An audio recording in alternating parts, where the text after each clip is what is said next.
So a few key points today on Gojushihosho. Just remember every time you're transitioning to keep our body on the same level throughout the kata. Okay, so this kata gives us plenty of opportunity to do that, practice our transition. But the key point is always pressure before direction. So what I mean is, in the first move, is when you make your action to step, your feeling is always pressure preceding direction. Just like your center of your body and your feet precede the technique, your punch, your strike, your kick. Okay?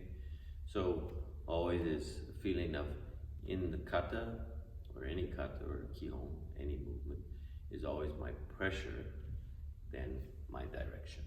Okay? So number one is just pressure, pressing, then back to striking, right? I like to imagine if someone's coming in to do a double leg takedown and they're coming in with their right shoulder and their head's gonna be on this side. I'm gonna slap the head to the side, then I'm gonna strike either with my forearm, my fist, or my elbow, depending how close my opponent is, okay? So pressing with your hand, attacking with your hand. Okay. In the kakiwake action, it's just like heian, yondan, jion. These ones are done in back stance, kakiwake. Keep your hand, your wrist about chin height. You can still see past your fist with your eye. But then as you press your foot and hand, always same time, controlling with your breath, right? Even when we come back out of the first action of kakiwake, we cross over into kosadachi. One, keep those hips low, soft knees, hips, ankles, then press. And you'll note that my hips are slightly sideways, natural position. They're not twisting forward, okay? Sideways. Therefore, don't try to get this hand the same distance to your opponent or away from your body with the other hand, right?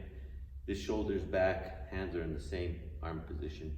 So you have a bit of a diagonal kakewake, right? One could be blocking, one could be hitting, or both could be wedging, okay?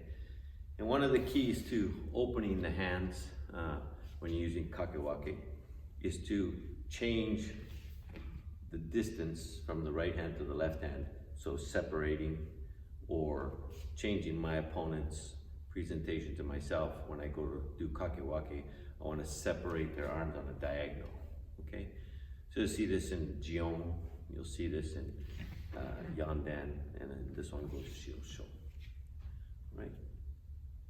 When you're making your shitoshi, of course you're in hanmi, right? Fingertip about shoulder height. Everybody anatomy is different. I like my knuckles to be shoulder height, but on average, same as shito, okay? Except my arm is almost extended, right? Just a soft bend. Then when I make my action of twisting my hip, it's rotation. Then my action is vibration, my body dynamic. Then take your maige, your front kick, and continue it through to oizuki. One, kikihashi, and oizuki. Okay, very simple. As you're stepping back, a lot of times people will push themselves off this leg. Try to have a feeling from here to sink into your back leg, bend that back knee, and pivot, okay? Some people say pivot on the toe, ball of the foot. Some people say pivot on the heel. Personally, if you pivot on your heel, you're gonna leave your toes where they are to drag behind, right?